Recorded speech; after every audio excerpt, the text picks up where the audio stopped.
Torcedor e torcedor rubro-negro, temos aí na tela do Sport Center os títulos conquistados por esse Flamengo desde 2019, quando era comandado por Jorge Jesus. São 2 títulos de Libertadores da América, uma Recopa, 2 campeonatos brasileiros, 2019 e 2020, uma Copa do Brasil, que é essa deste ano agora também, 2 Supercopas do Brasil e 3 campeonatos estaduais, 3 cariocas. Breler Pires é um time que já estava na história e hoje entra ainda mais, né? Com vários personagens que a gente pode destacar.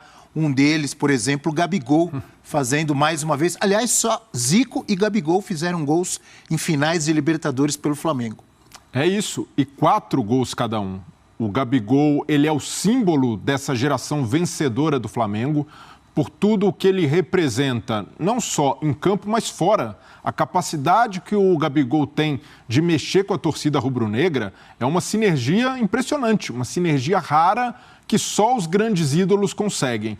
E mesmo não sendo o Gabigol de 2019, o Gabigol artilheiro isolado do time, praticamente o principal responsável por finalizar jogadas, hoje, dividindo esse protagonismo com o Pedro, ele se mostra um jogador coletivo, solidário e continua decisivo. Justamente na hora difícil, na hora em que o jogo era complicado para o Flamengo, mesmo com a expulsão, o Flamengo não tinha uma situação confortável no jogo e ainda assim o Gabigol consegue aparecer, consegue achar o espaço certo para definir e ser decisivo. O Gabigol se coloca num panteão muito próximo ao do Zico.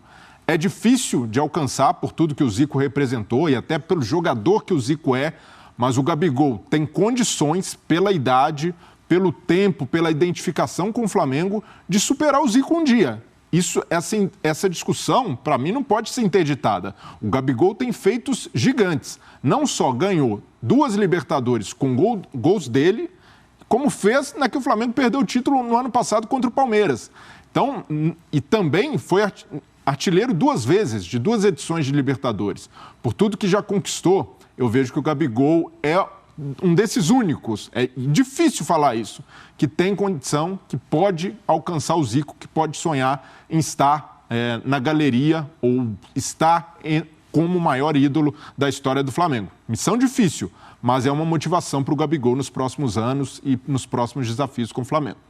Claro que a gente destaca e fala muito do Gabigol por tudo que ele representa, pelo que ele fez hoje ao colocar aquela bola para dentro, mas podemos falar de Everton Ribeiro, faz uma jogadaça ali, né, no lance do gol, tabelando com o Rodinei, deixando o Hugo Moura para trás. Podemos falar do goleiro Santos, quando foi chamado hoje, correspondeu, né, Breler? Soltou uma bola perigosa ali, quase que sobra para o Canóbio, mas fora isso, foi uma atuação segura, resolveu o problema no gol. E o Everton Ribeiro, melhor jogador da partida, um cara que tem sido exercido um protagonismo discreto, e o discreto não é pouco, porque é aquele cara que não tem talvez o mesmo holofote do Pedro, do Arrascaeta, do Gabigol, mas é muito eficiente para o time. Um jogador muito coletivo e que consegue, com jogadas individuais simples, e ali é um lance sem muito rebuscamento, é uma ginga, uma tabela com o Rodinei e achando o Gabigol no segundo pau, um toque muito consciente. O Everton Ribeiro, pela temporada que faz e toda a trajetória dele, não é uma trajetória curta. O Everton Ribeiro tem jogado com essa regularidade desde os tempos de Cruzeiro.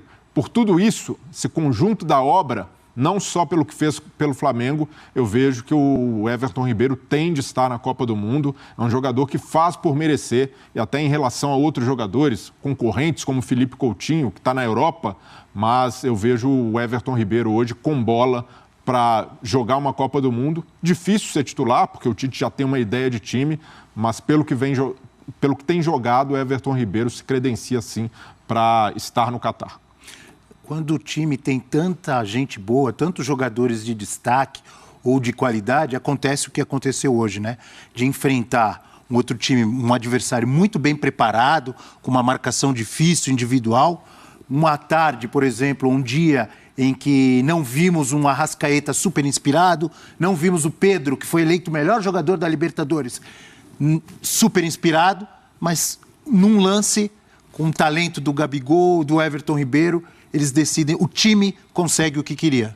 E num roteiro, não é semelhante, mas tem esse contorno do fator individual da final de 2019, em que o Flamengo também não foi brilhante, teve muitas dificuldades com o River, em alguns momentos acuado no segundo tempo, com risco de tomar o segundo gol, mas aí brilha a estrela do Gabigol, brilhou a estrela do Diego com o lançamento para ele no segundo gol. Então, o Flamengo é isso, pela quantidade, a concentração de talentos, faz com que num dia ruim ou num dia não tão inspirado, as coisas aconteçam de forma natural, porque sabe que se a bola chegar no pé desses jogadores, sobretudo nesses 4 da frente, há grande risco para o adversário. E hoje um Atlético Paranaense muito valente, um time que conseguiu, de certa forma, neutralizar esse sistema poderoso ofensivo do Flamengo, com um encaixe individual, o Filipão conseguindo, de certa maneira, brecar os avanços do Flamengo, principalmente pelas laterais, mas com a entrada do Ayrton Lucas, isso além da expulsão do Pedro Henrique, isso desestabilizou um pouco o sistema de marcação, porque ele vai preparado para colocar o Kelvin, para marcar o Felipe Luiz, e o Felipe Luiz tem uma característica de apoio diferente, não é um jogador de profundidade, de buscar o fundo. O Ayrton Lucas já tem essa verve, essa ideia e essa identidade de jogo de buscar a linha de fundo, e num lance assim acontece a expulsão do Pedro Henrique. Um vacilo, que custou muito caro ao Atlético Paranaense, mas não dá para resumir a conquista do Flamengo a um erro do Atlético, mas sim desse conjunto da obra do time que foi mais merecedor e do time que tem mais qualidade em campo. Campeão invicto, é bom lembrar, né? O Flamengo campeão invicto, acho que só o Corinthians tinha conseguido. O Corinthians conseguiu em 2012 com 14 jogos. Sim. E o Flamengo com 13, porque agora temos final única, mas mais um feito, sim, para essa geração. Não é fácil ser campeão invicto de uma Libertadores, com os adversários que o Flamengo enfrentou, mas é algo que valoriza muito a conquista e coloca a cereja do bolo para esse time, para esses jogadores que alcançaram o bicampeonato, para eles e o tri para o Flamengo. Você destacou a entrada do Ayrton Lucas no lugar do Felipe Luiz lesionado, né? E aí foi naquele lance, naquela dividida ali com o Pedro Henrique, que acontece a expulsão do zagueiro do Atlético Paranaense. E o Luiz Felipe Scolari, o Felipão, falou sobre a arbitragem, sobre esse lance. De uma forma irônica, ele criticou a arbitragem do Patrício Lustô. Vamos acompanhar o que disse o Felipão. O resultado é o resultado de quem marca um gol e consegue a vitória. Nós estávamos jogando bem, continuamos jogando dentro das perspectivas de 10 contra 11 com o Flamengo. Se eu aceito a expulsão, eu apenas quero dizer o seguinte: este árbitro, ele é muito inteligente. Ele sabe o momento de fazer as coisas. É muito inteligente. Ele é árbitro que eu já conheço há muitos anos em todos os estádios, e vai aqui. A primeira falta não era de cartão, a segunda falta era de cartão. Mas ele já tinha feito, ele sabe combinar. Malandro. Baita final, grande jogo e grande atuação do Patrício Lustô, que deve ter encerrado a carreira por cima. A primeira falta do jogo foi aos 8 minutos, tá? Depois, aos 14 minutos, ele advertiu o Vitor Hugo por 2 faltas no Arrascaeta. Aí ele disse, não vou aceitar mais nada, vamos se acalmar. Aos 27 minutos, o Pedro Henrique dá uma entrada por trás, ele chuta a panturrilha do Gabigol. É uma jogada temerária, portanto, uma jogada de cartão amarelo. Eu até falei na transmissão, um cartão amarelo clássico. Essa jogada aí é de cartão amarelo. Portanto, acertou o árbitro, que estava bem posicionado em cima da jogada. Foi o primeiro cartão amarelo do jogo, né? Eu acho que não tem discussão, porque dá para ver, ele vai, a bola já não está mais na disputa, ele vai chutando a panturrilha do adversário, cartão amarelo indiscutível. Tá? E depois, aí, aos 43 minutos, né, uma bola enfiada no flanco esquerdo, o Ayrton Lucas, que tinha entrado, né, o Felipe Luiz acabou se lesionando, entrou o cartão vermelho. Tá, então acompanhamos o Felipão reclamando da decisão do árbitro, do Patrício Lustô, e depois o Carlos Eugênio Simon, nosso especialista, nosso comentarista de arbitragem, dizendo que o árbitro agiu corretamente. Eu, sinceramente, Breler e amigo, fã de esportes, eu acho que os dois lances, eles são lances para cartão amarelo, sim. A primeira entrada no Gabigol, uma entrada por trás, e o segundo lance ali com o Ayrton Lucas.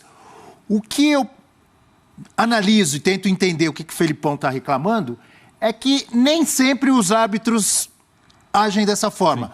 Ou, em outras palavras, muitas vezes não há critério. Já vimos em outros jogos, na própria Libertadores, em que o árbitro deixa correr ou só marca falta e não dá cartão. Eles tinham que dar cartão sempre em lances como esse, que, na minha opinião, eu repito, foram lances para cartão amarelo, sim. Eu não vi erro da arbitragem. O erro que eu vejo é que eles não adotam sempre o mesmo critério. E aí acontece esse tipo de irritação, como a gente viu o Felipão ali irritado e discordando. Estou com você, Abel. Para mim, foram lances para cartão. O primeiro lance é um lance administrável. Até por estar no começo de jogo, Patrício Lustô poderia fazer vista grossa, dar uma advertência. Esse é o problema. Porém, ele já havia advertido o Pedro Henrique e o Pedro. Se estranhar... Minutos antes. Sim, ele falou, ó, baixa o tom, tá no começo. E o Pedro Henrique, logo depois, faz essa falta que na cara do árbitro. Então, ali faltou um pouco de malícia também, para o jogador entender o momento de dar... E ali ele não precisava fazer a falta, o Gabigol de costas, não precisava chegar com essa intensidade. Nenhuma das duas, viu, Breler? Sim, duas faltas desnecessárias. Não é aquela que o cara tá entrando cara a cara para fazer o gol, ou eu faço ou vou sofrer o gol. A linguagem da boleiragem do futebol foi juvenil, Pedro Henrique, não foi não? Foi muito. E até porque o tapa que o Ayrton Lucas dá é um tapa para o fundo e provavelmente ele chegaria, se chegasse na bola, chegaria sem ângulo. Então faltou. O Filipão diz, tem muita inteligência ao árbitro. Se havia inteligência no árbitro, faltou inteligência ao Pedro Henrique para entender o calor de uma final, para entender o contexto, que ele já havia sido advertido. E o Pedro Henrique, ele faz uma boa temporada no Atlético, mas os últimos jogos, sobretudo depois que o Atlético passa do Palmeiras, eram jogos de baixa do Pedro Henrique. Vinha sendo questionado até mesmo pelos torcedores do Atlético. Contra o Palmeiras foi mal, ele escorrega no gol em que é desarmado pelo Endrick. Então, eu vejo que é muito injusto e muito pesado para um jogador ficar marcado por isso, uma expulsão numa final, ser taxado como vilão. Eu não vou por esse caminho, até porque é uma responsabilidade dividida com o Filipão, que escala o jogador, que opta por bancá-lo, mas eu vejo que o Pedro Henrique poderia ter, pela experiência que tem, já não é mais um garoto, ter tomado decisões melhores e evitado essas faltas que foram, sim, para cartão. Não há nada que manche, que macule a conquista do Flamengo. A expulsão foi absolutamente justa. E o torcedor do Atlético Paranaense lamenta demais porque o Furacão fazia um ótimo jogo, não fazia, Breler? Fazia. Era um jogo em que, com uma estratégia diferente, o Corinthians, na final da Copa do Brasil, ele consegue anular o Flamengo muito pelo jogo no meio-campo e a troca de passes. Surpreende o Flamengo negociando essa posse de bola. O Atlético não vai para negociar a posse de bola, vai para fazer marcação individual e apostar em espaços vazios. E preenche muito bem esses espaços. Tanto é que o Vitinho quase tem uma chance de marcar aproveitando bola longa nas costas da zaga, nas costas do Davi Luiz. Então, é um começo de jogo muito promissor do Atlético. Quando a gente percebe a marcação do Filipão encaixadinha, o Flamengo com dificuldade de sair, os volantes sem opção de passe, a gente percebe que o Atlético faria um jogo duro, que mesmo que se perdesse, venderia caro essa derrota. Mas com a expulsão, fica muito difícil. E olha que a postura do Atlético Paranaense no segundo tempo foi de brio, foi de resistência num primeiro momento e depois o Filipão faz as mexidas e o Atlético consegue, de certa forma, incomodar o Flamengo.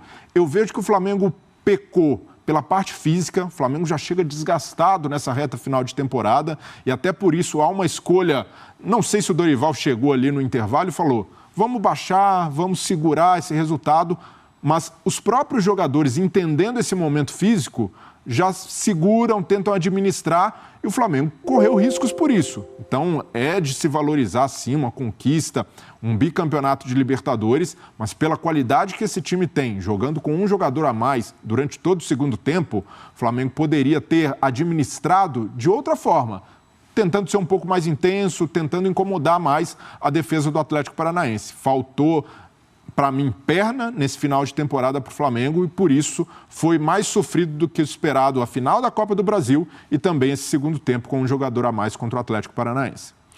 É a maior torcida do país e é óbvio que tivemos e ainda temos muita comemoração por todo o Brasil, especialmente no Rio de Janeiro, onde está Eduardo de Menezes e ele mostra pra gente um pouquinho dessa comemoração rubro-negra. Meus amigos deste Sport Center, o Flamengo de novo é campeão da Libertadores e claro que essa faixa é o objeto mais cobiçado. Essa aqui todo mundo quer. Como é que é o seu nome? Rodrigo. O Rodrigo vende a faixa do tricampeão, mas ele começou antes do jogo. Antes do jogo. E aí, quanto era o preço da faixa antes do jogo? R$10. Mas aí o mercado muda, as coisas acontecem e obviamente que nós reajustamos. Agora tá quanto? Tá 15. R$15 para a faixa, então quem quiser pode te procurar. Pode procurar o Rodrigo, tricampeão. Mostra a faixa aí, como é que ela é bonitinha, olha lá, essa aí, vira ela, tem ó, escrito o nome da rapaziada aí, ó. E tá todo mundo aqui. Eu quero saber o seguinte, hein, cá? Você que tá com a faixa, qual foi o melhor jogador do Flamengo, na tua opinião? Na temporada? Nessa final. Ih, filho, foi o Gabigol, pô, meteu o gol, decidiu, é Mengão, pô, tá maluco? Tricampeão da América, só isso só. É Mengão, pô! Faz o Gabigol, Gabigol, Gabigol, olha o Gabigol, olha o Gabigol. Vem cá. Faz o Gabigol, faz o Gabigol. Gabigol. Esquece o homem, 4 gols, 3 finais, o homem esquece, é bom. Faz o Gabigol, é o que a torcida mais quer por aqui. Com vocês, meus amigos. Eduardo de Menezes. Maravilhosa essa festa. Bonito, né? Eduardo de Menezes sempre ali ao lado da galera. E a gente fala um pouco mais do Gabi Final. Todos os gols do Flamengo nas 3 finais de Conmebol Libertadores que disputou em 2019. Aqueles 2 no finalzinho do jogo. Aquela virada antológica do Flamengo para cima do River Plate. No ano passado, fez o gol de empate ali no tempo normal e depois o Daverson acabou decidindo para o Palmeiras. E hoje, com o gol depois do cruzamento do Everton Ribeiro, eleito o melhor jogador da final. O melhor jogador da competição foi o Pedro, mas o melhor jogador da final foi o Gabigol. Para mim, na minha avaliação, o melhor foi o Everton Ribeiro, que dá assistência e faz uma partida excelente, retocável. Mas o Gabigol, por esse poder de decisão, fica marcado novamente como o autor do gol de um título de Libertadores. Isso é muito pesado. E, para mim, é uma temporada, um final com 2 títulos, e o Gabigol sendo protagonista nos 2, porque na final da Copa do Brasil, quem não se lembra, é o Gabigol que chama a torcida quando o Maracanã estava ali assustado na disputa por pênaltis. E ele faz o gol e ele incendeia novamente o Maracanã, ele entende muito bem os sentimentos do torcedor rubro-negro e agora marca um gol, entra para a história de novo, reescreve o seu nome de uma maneira muito peculiar. Um cara que soube ser humilde, entendeu que a entrada do Pedro impactaria no jeito dele jogar.